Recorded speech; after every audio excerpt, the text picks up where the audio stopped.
welcome to the Happy Nessa channel, where we are committed to happiness, connectedness, and being you authentically and unapologetically. So I'm going to not apologize for being in my comfy gear. Still got my eye mask on. We've been sleeping in a lot lately. And I'm on my phone, so that's why I'm trying to give myself some space to actually,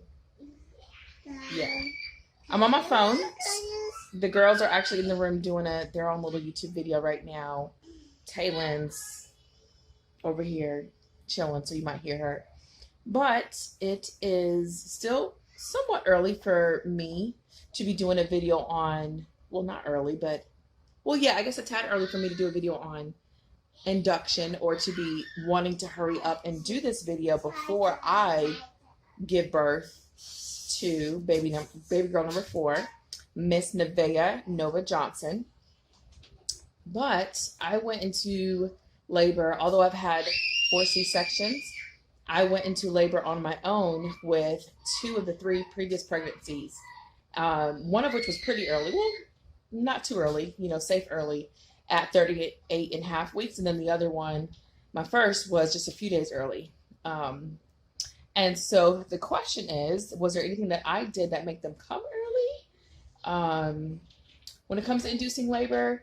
So I know if you've been doing your research, you can tell that depending upon, there's so much varied opinions out there, or even data. There's data that shows that maybe certain inductions do work, methods work, and then some that show it doesn't. But so I feel like it's all over the place, whether you're talking to a doctor, a midwife, and or a woman, and their different experiences. But from my experience, I do think there's things that we can do, some of which some women would never repeat that were highly effective, and others that were not. So some of the things that come to the top of mind are castor oil, top of the list. I've heard so many women, I think in my personal experience and just online, that talk about how effective it is. I guess for some, maybe it didn't work, but I'm not seeing those women. I'm seeing primarily tons of women, most who post about it working. And then maybe I have seen a few who said it didn't work and they were just left with cramps and diarrhea, so not cool. But even for those who it did work, they often talked about diarrhea and potentially what they perceive to be a harder labor, because you are dehydrating yourself when you're using that lactative to flush out your system to get those contractions going. So on that note, it's my 4th pregnancy, and I'm just now realizing that dehydration in itself can put you into labor, even really preterm. Like if you're, really early and you're not even thinking about the baby coming, but you get severely dehydrated, that can actually turn your Braxton Hicks contractions into actual labor contractions. So you really have to be careful with dehydration. So I guess if you think about it logically, later in pregnancy, when women are taking this castor oil or taking the midwife's brew or certain things, hold on, here come the crazies. All right, I'm doing a video, so are y'all done with y'all's? Yeah. Okay. Dad, look how much candy wrapper. Taylin from Daddy. All right, I'm doing my video. Bye, girls. Why should you get candy? Bye. She didn't get candy. That's Daddy's junk wrappers. Bye, girls. Take the naked baby with you. Naked baby? I'll be back. So I'm back. If you think about what's logically happening then with these women taking, girls, close the door. With these, with castor oil and certain things, you're basically, moving your bowels. And I guess I haven't heard of any woman who's taken castor oil, the midwife's brew, who isn't using the bathroom. So I'm assuming, again, yes, you're moving your bowels, which is specifically kind of dehydrating yourself, which can start Braxton Hicks. So it kind of gets you excited, but it might just be Braxton Hicks. It can start early labor, which is, I guess, Braxton Hicks, or just real contractions, but they're irregular, so not far along enough. Or it can start, eventually it can lead to actual contractions. So I've heard those things are effective. I tried midwife, which is crazy. I'm gonna call myself, I'm gonna be honest. So with baby number 3, I did feel her the most during that pregnancy. I felt the most pregnant. No, this one I feel pretty pregnant too. I've had a long range, and I'm going to pause it again until she quiets down. Hold on, I'll be back. Okay, she's a little quieter. So with number 3, And number 4, I definitely feel a lot more pregnant than previously, but I feel that is not a necessarily difference in pregnancy. All of my symptoms have been pretty consistent. But my age is different. So I was pregnant with my first 12 years ago, pregnant with her 12 years ago, gave birth 11 years ago.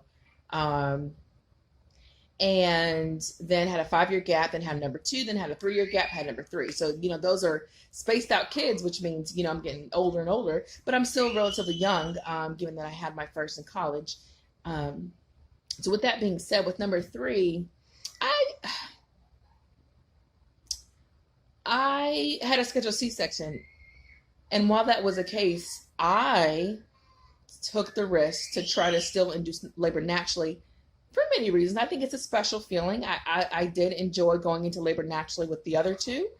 So even though I had a scheduled C-section, my thought was, even if I go into labor naturally, that just means that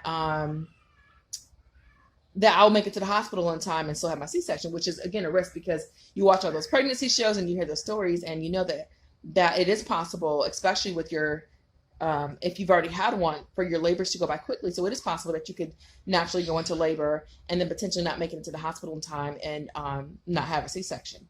And I'm someone who has had very positive experiences with C-section, so it's not something that I've always wanted them. So it's interesting that with baby number 3, I was willing to try some different things once I hit full term to get her to come along sooner, which is weird because, well, here's what happened too. I let my husband pick the date.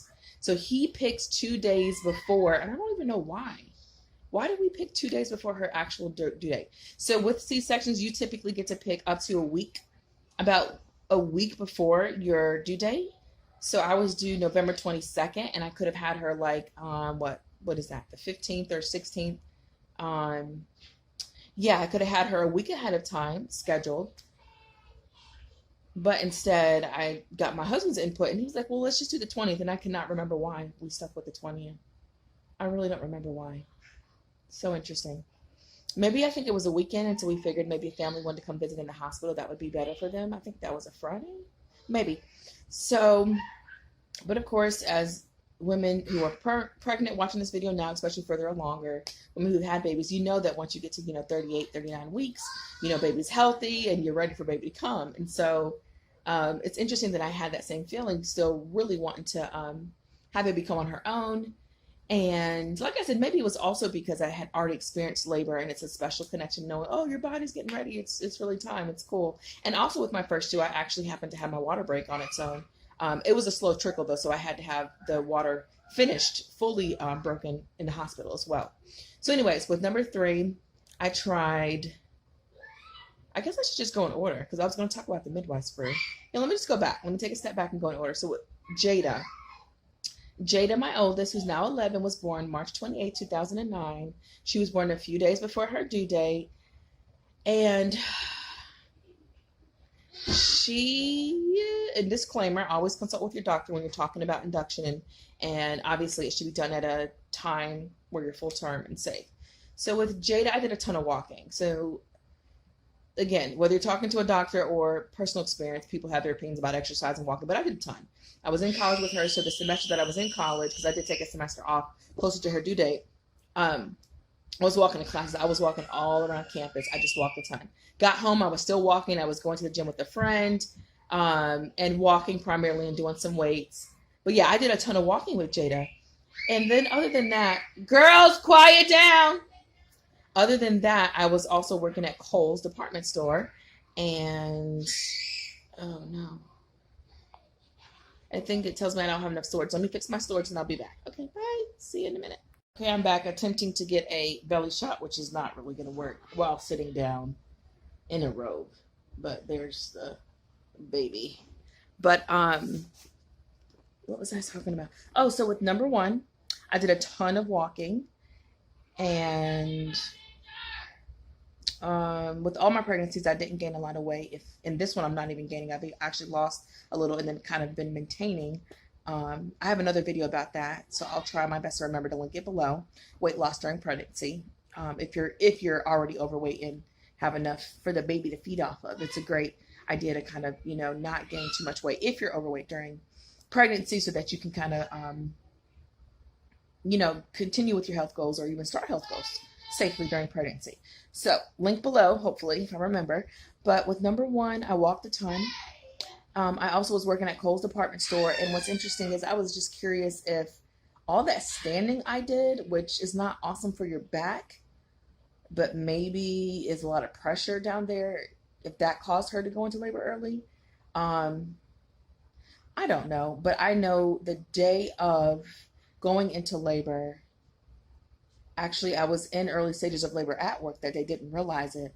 Um, and I would be able to sit down a little bit. I think they brought me a chair at that point. I think I had a chair next to the register and I would sit down a little bit, but I was standing a lot on my feet. And like I said, still walking. I also did try nipple stimulation, and I'm going to have a big disclaimer about that one because if you look up a lot of videos, you will see that yes, maybe it can be effective, but it's not guaranteed. And there's some suspicion about whether it causes some challenges. And I did have some challenges with Jada. So interesting to see.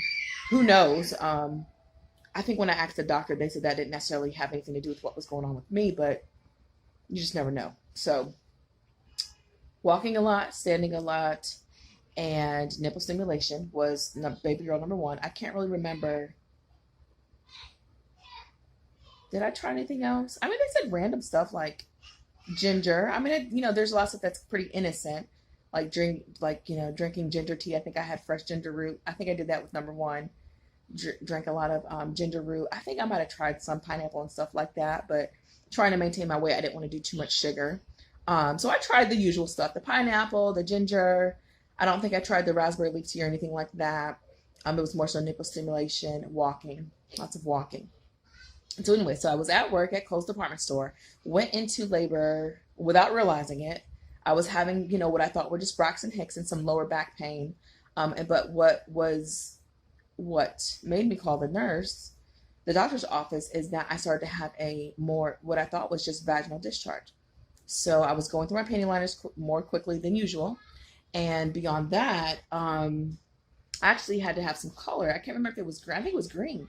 I think at one point it was like yellowish greenish on my panty liner. And so I was like, this is different. Let me make sure this is okay. So I finished my whole shift. I don't believe I called them while at work, and they said, well, just let's keep track of how much is coming out, and thank you for letting me know about the color. Let's just keep track of how much. So I finished my shift at work, went home, and what happened was I woke up in the middle of the night with having wet the bed. So the bed was super wet, and I called them back. I'm like, well, obviously it's increased. It's a ton more, and it would still have some color in it. So they said, yeah, go ahead, go to labor and delivery. So March 28th, a few days before my due date, I went into labor and delivery. And what happened is they, of course, monitor you. So they go ahead and hook you up to the monitor to monitor the baby, especially, since knowing that I had already was leaking water, because, once your water breaks and once you're leaking water, you are more prone to infection and different things can happen because that water is there to protect the baby. And so it was leaking. So they hooked me up to monitor baby's heart rate and all that good stuff. And at first what they were saying is, I was pretty early in the stages. It was real labor, but it was still early. So they were going to give me Pitocin, which now that I think about it, I don't know why they felt like they needed to give me Pitocin so soon. But I didn't have a birth plan. I was kind of just go with the flow. So, I don't know. Oh, I think that's why. I think they gave me Pitocin to speed things up because they did not want her marinating in me for too much longer, because what they found out is that that color that I was seeing in my leak was meconium. So she had already had a bowel movement in me, and although she didn't ingest any of it or none of that, there's a risk of her ingesting it, and they didn't want her just in there for too much, for longer. So they figured, let's go ahead and speed it up. So they give me Pitocin, and then what happens?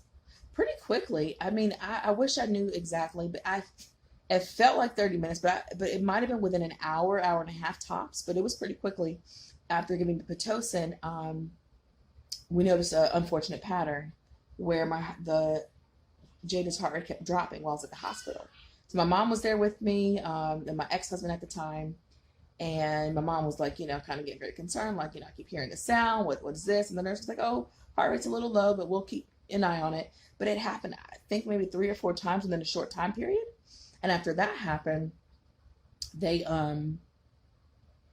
said they're going to do a C-section, and I was kind of like, yeah, go with the flow. But my pregnancies, all of them are, pretty easy, to be quite honest. Yes, I have back pain. Yes, I have insomnia sometimes. Yes, I have heartburn. This pregnancy, I really haven't had any because I've learned how to not have it while pregnant. But anyways, I have pretty good pregnancies, so I guess I just assume pretty good pregnancies, pretty active, eating good, labor is unpredictable, but I'm just thinking the best and definitely not thinking C-section, even though it's so common. So anyways, I was a little startled or maybe a bit startled by the idea of a C-section, especially with it happening so fast. And so what happened was they gave me the spinal block, epidural, whatever it was, to prep me for the C-section really quickly. And then they were about to bring me to the C-section room. And I'm like, like so quickly, I'm like, am I numb? Like, is this medicine working? And then they grabbed my stomach and they said, can you feel this? And they pinched it with like a metal tool. And I said, yes. I don't really think logically or really realistically, physically, I could feel it. But I think I just said I could feel it because I was afraid at how fast everything was happening. And so, anyways, then she said, okay, well, we'll put you under. And I didn't have any issues with that. I feel like subconsciously that's what I wanted. London, I said I was doing a video, sweetie. Bye. Jada spit in my mouth. Jada in London. Jada, you're being very disrespectful right now. You're the big sister. Let me pause it. So they rushed me and I was kind of freaking out. So they put me under and I was happy at the time that they were putting me all the way under. And I woke up and many hours later and was still kind of out of it. I remember saying I felt like my stomach was burning. So that was weird to me. I never felt that with the others because the other C-sections I was awake the whole time. But when I woke up, I don't feel like it was actually burning, but I knew that something was different with my stomach. And so I was waking up kind of like loopy, saying like, oh, my stomach, what's up with my stomach? And everybody was like, oh, you're fine. Jada's here. She's good. She was like in another room. Because it took me a while to come out of the anesthesia, the general anesthesia that puts you actually under.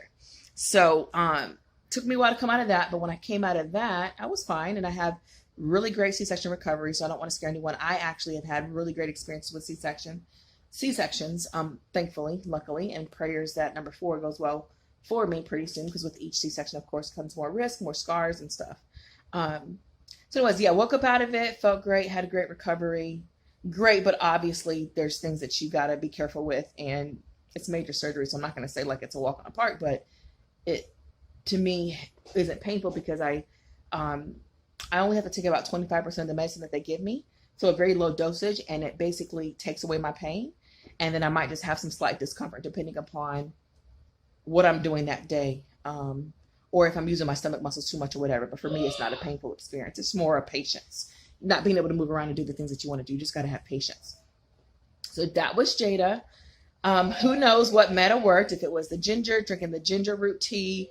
Who knows if it was all that walking I did. Who knows if it was all the standing I did at work.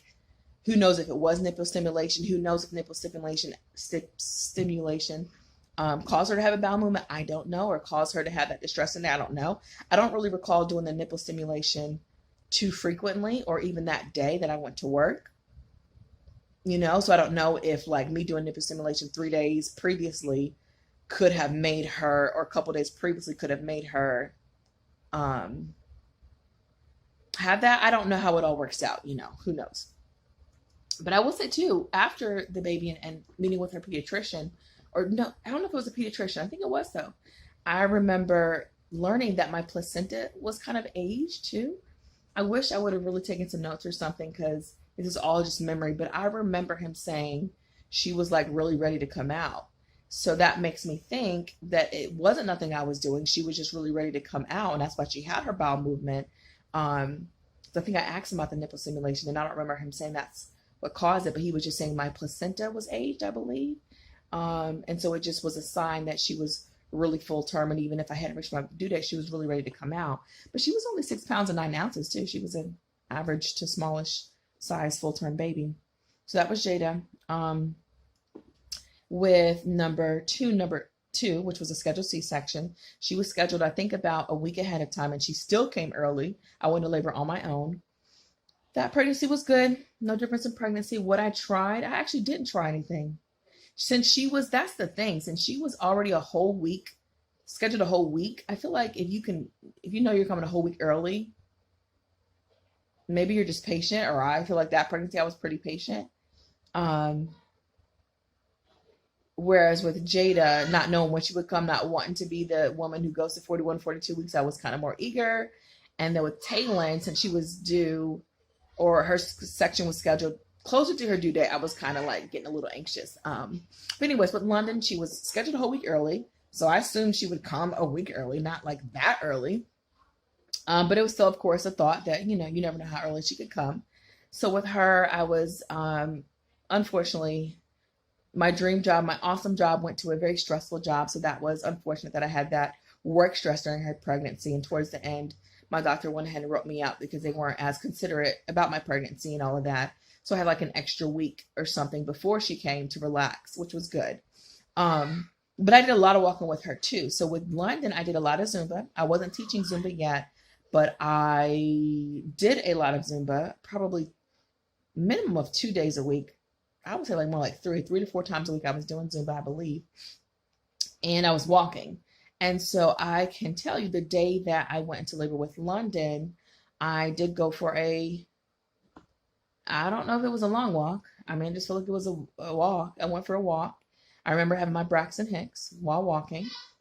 And I remember my water breaking maybe a few hours later, because I started to have that slow leak again.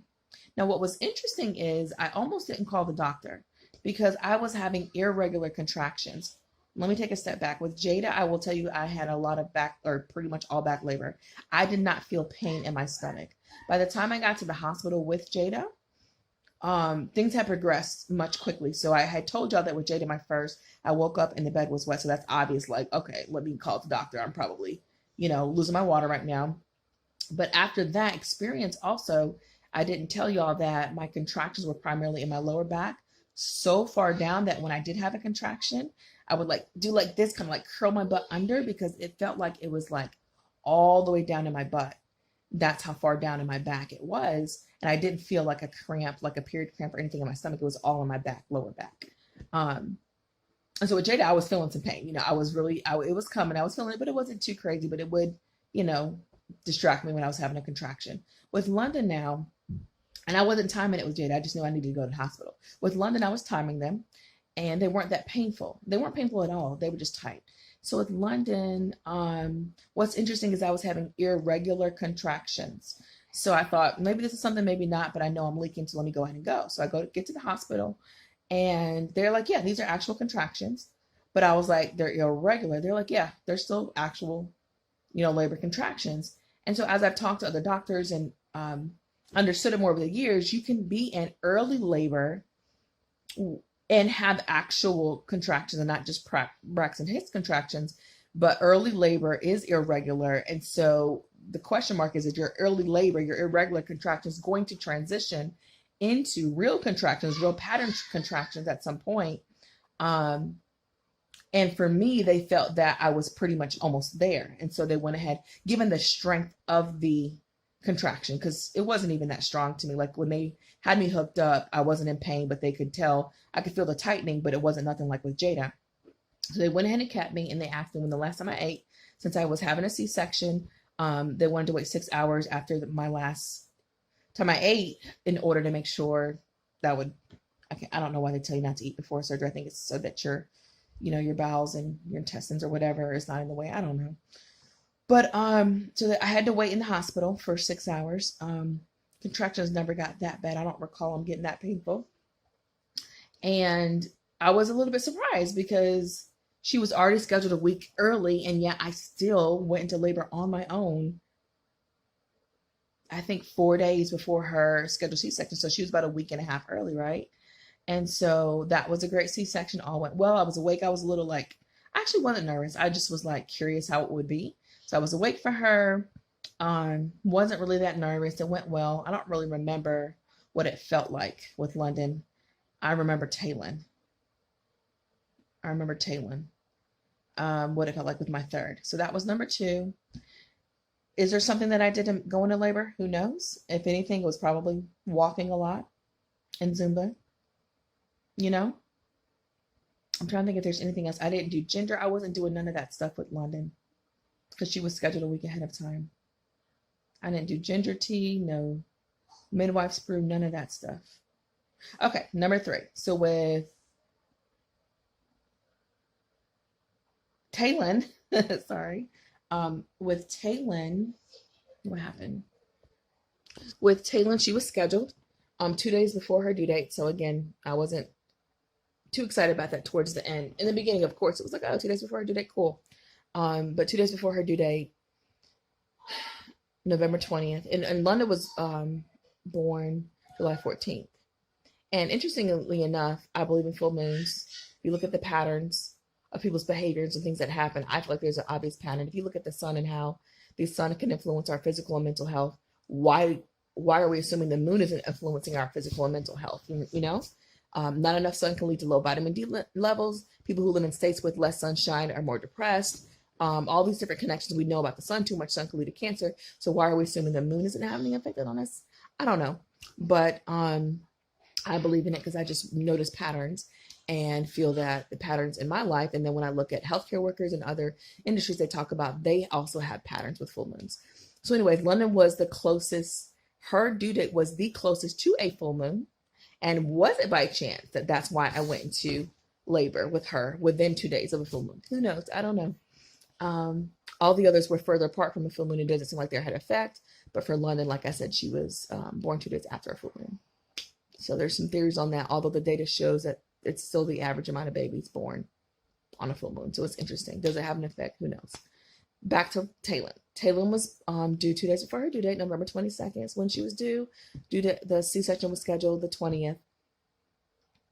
I was pretty patient up until closer to her due date and tried. I was active. I was teaching Zumba two to three times a week, but I don't know why.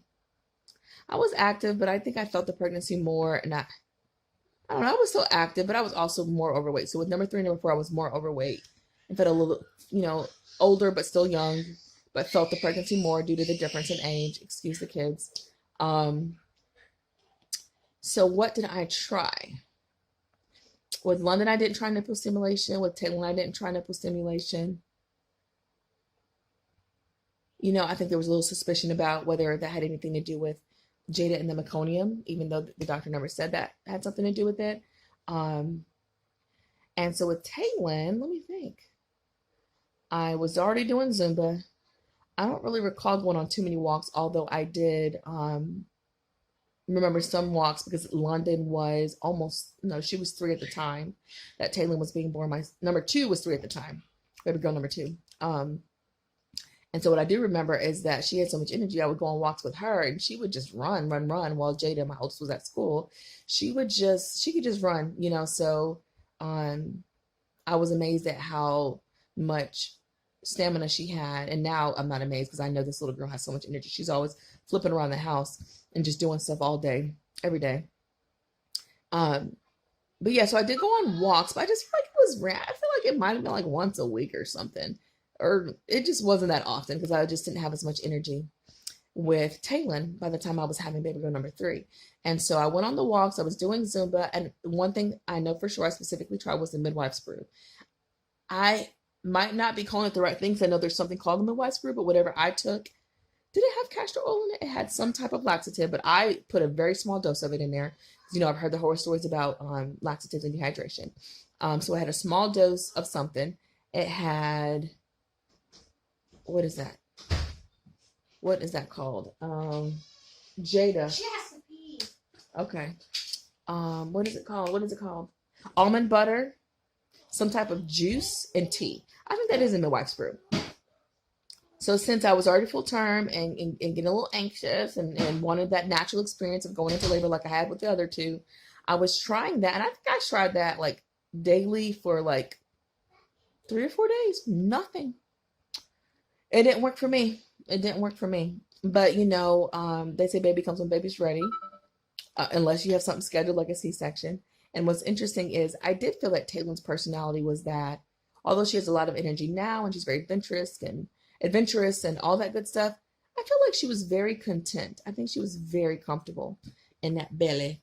And so I think she just really enjoyed being in there, and probably would have waited it out for a while. That's the feeling I got from her. Whereas London and Jada, I think, were more eager to kind of get out and experience, go ahead and transition into this world. So yeah, the midwife's brew did not work for me, although I saw a lot of women, of course, that where it worked for them. Something like that, I haven't heard any horror stories for. Like, when I've heard women do just straight castor oil or other laxatives, I don't know what the others are, but whatever other things people try, I've heard a lot of women talk about just really bad contractions, diarrhea, cramping, dehydration. Whereas with the midwife's brew, I didn't have any of that negative experience, and I don't recall other women having that experience. So, never know. And I'll say with Taylin, again, obviously didn't go into my naked baby. Go sit on your potty. She's getting potty trained now. We're trying to get her potty trained before this one comes. But she's not even 3 yet, so it's still a little early, but still she's smart enough to be potty trained, so we're trying to get her potty trained. But Taylin's C-section, I remember, it felt weird. It just felt like a lot of jiggling and just a lot of wiggle, wiggle, wiggle, wiggle, wiggle. The pressure wasn't bad, no pain, of course.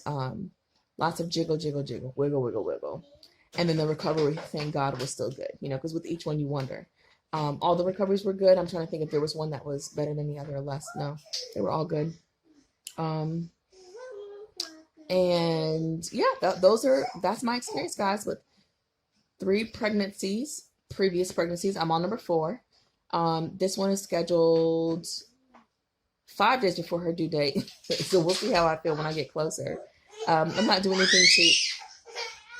I'm about 37 now, so which is used to be considered full term.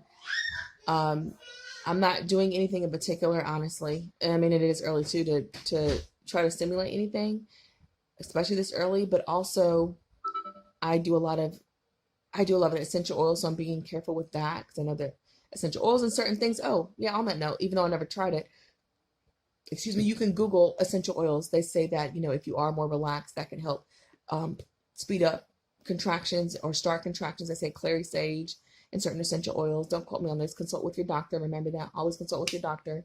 But look up those essential oils that might help induce or speed up the process, or help with pain. But like I don't have any experience with that. I use essential oils a ton now. Shouts to doTERRA. I use a ton of it right now. But again, I don't have any experience with inducing labor with essential oils. They definitely help with my heartburn. Since we're on the note of pregnancy, peppermint essential oil, I would put a drop on my tongue, and sometimes put it in my drink. That would help a lot. Ginger helped a lot. I really haven't had any heartburn, like hardly at all. Or if I do, I get rid of it right away with my essential oils. But I also have, like I said, doTERRA is certified pure therapeutic grade, which I know.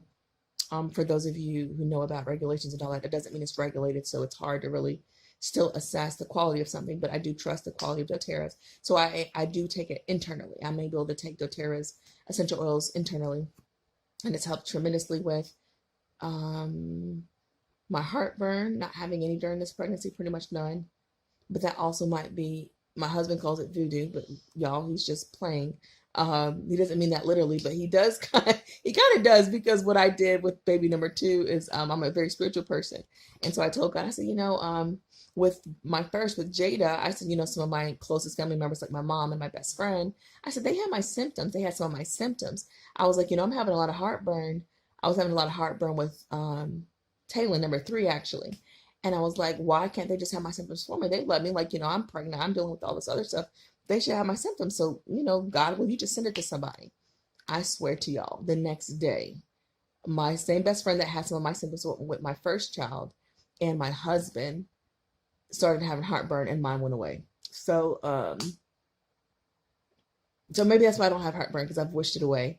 But also I don't wish it on him, so he hasn't had to suffer this time, and neither has she. So instead of wishing on someone else, what I've done is just use my essential oils for that. and a lot of other things. This is not an essential oil video, but I love them, and y'all should look them up. And that's why I've slept so great too. Talk about sleeping great. First trimester and fourth. Second, I had a little insomnia, but most of it, even during the second trimester, it was like maybe only a month or two that I didn't have good sleep. But for the rest of this pregnancy, I had great sleep. Awesome. I think that does come with experience, having been pregnant before, but I also believe my essential oils, the lavenders, bergamot, geranium, cedarwood. What else do I use? Frankincense. I think a lot of those oils help tremendously with great sleep. I haven't had to bring out my headphones quite yet, but sometimes I have to use headphones. I really haven't had to with all the kids and stuff, because I feel like when I have the essential oils, I'm in a deep enough sleep that I don't need the headphones. And yeah, so that's it. 4 pregnancies. We'll see when this one decides to come. If I'll go into labor naturally or if I'll just have her 5 days early on her scheduled C-section date of August 24, 2020. Obviously, this is a coronavirus pregnancy. The thing about us is we've been blessed in that it hasn't been too much of a transition, because we moved from North Carolina to Florida in 2019. It is now 2020, and we moved and we lived in different cities in Florida. And so by the time we settled in Leesburg, Florida, what's interesting is we were kind of already living a quarantine life. We haven't met anyone in little old Leesburg. We love it. It's a little town about an hour from Orlando, about an hour or maybe 45 minutes to an hour from Tampa, about an hour. That's my diffuser right there. If you're like, what is that? It's my diffuser. That smoke you see. We're about an hour and a half from St. Petersburg, 1.5 to 2 hours from St. Petersburg, Florida, St. Pete Beach, and Clearwater Beach. So it's just an awesome location. I'm not too far from Daytona Beach. So we love Leesburg, but we've been quarantined or just living an isolated lifestyle. Me and my husband are more introverted than extroverted, although I love people and miss people for sure, and miss my North Carolinians and miss my family and friends. But yeah, since moving here and not knowing anyone, we haven't been around people like that, right? So and I've been working from home off and on over the years. So the mental challenge that it took for us to, do what we've always been doing, right? I've been lucky in that I was already used to working from home. I was already used to being around the kids. I've been homeschooling, not consistently, because Jada was actually in school. My oldest was in school, but my kindergartner was in home. She wanted to be homeschooled. So anyways, yeah, I've got experience with that, right? So it was less of a transition. So I've just been lucky. Yes, we had some stressors, some unpredictable things with job stuff and other things going on. And, of course, just concerned about the world and people and all the race relations and the politics and the election. Oh my gosh. So all of that could be overwhelming, but I've been practicing what I preach, because on this channel, it's all about mental health and happiness. And I've had the time, since being in Florida, I've had the time to focus on my mental health and to put myself first and to enjoy this pregnancy. I began for number 5 to go for a boy, since we didn't hit boy with number 4. But technically this is 5 girls overall, because my stepdaughter in North Carolina, she's the oldest, so that makes 5 girls total, including my stepdaughter. But this is the 4th birth for me. So for me, I would be willing to try one more time for a boy. My husband said he was done with the last one before this one. So he says he's done, but we'll see. So I say that because who knows if this is the last time I'll be pregnant. So I've been trying to enjoy it and not rush it. And then also I do feel like I'll be less rushed with this pregnancy, and whether I go into labor naturally or not, because I know what it's like to have a big family. I know what it's like to not have that sleep after baby comes. And I've been sleeping good. I've been sleeping good. Okay. I've been rambling, but that's it. Subscribe if you haven't already. Subscribe, share. That is my labor induction stories. It's hard to tell what works. You got to wonder if some of it is just coincidence. You go into labor after eating Taco Bell, or you go into labor after sex or whatever. And I will say, hopefully no one young is watching this, but I know some young people watch my channel, including my oldest daughter. But on that note of intimacy, we'll say that, right? Intimacy. I will say that maybe that helped with my first two as well. Um, or even, I'll just say in all my pregnancies, I was always active, intimately active. And they say that that helps, that potentially can help you start some stuff up. So who knows if that helped too? I don't know. Like I said, is it coincidence that all my walking, you know, that I was walking a lot and then I went to labor? Who knows? Or that some of the other things I did in nipple stimulation, who knows? It's hard to tell. But it doesn't hurt, you know, a lot of this stuff, if it's right timing and under doctor's um, advice, then, you know, who knows? So I'm not sure, guys, but I should have other videos linked below. I should have my weight loss during pregnancy video, all about my experience with that and what doctors have advised me and how I've been able to not have to sacrifice my health goals while pregnant and lose and still have baby be a great size. Baby's growing great despite my weight loss. And I want to have hopefully videos about what else? High risk pregnancy. This is the first time I was labeled high risk since I had 3 previous C-sections. And then also they said a little bit with my size. This was the most overweight I've been. Other videos. And then of course should have a labor and delivery video. Well, yeah, labor and delivery, although it'll be C-section. And I definitely want to have a C-section video specifically to help inspire people to learn from my experience, and then to not freak out if you do have to have a C-section, because there are things that you can do to manage the pain and to still have a great experience with baby. And then I also should have some, please check out my channel for breastfeeding tips. I've been very lucky with producing a ton of milk with each pregnancy. With Jada, I produced more than enough for her and a little bit extra. Like I just saved a little bit extra. London, I had enough for 2 babies. Taylor, I had enough for London and Taylor, I had enough for 2.5, 3 babies. I had tons of milk, and so I would donate it. I would donate it to the NICU, and I also sold it to some families. So check out those pregnancy-related videos. This channel is about happiness and mental health. A lot of my videos will be about motherhood, marriage, family life, and the kids. So if you're into that stuff, check out those videos.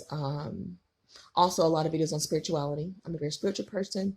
I do consider myself highly intuitive. I do consider myself to be a medium, although I'm not practicing that quite yet. Just phasing myself and easing myself into these gifts that I have. What else? That's it.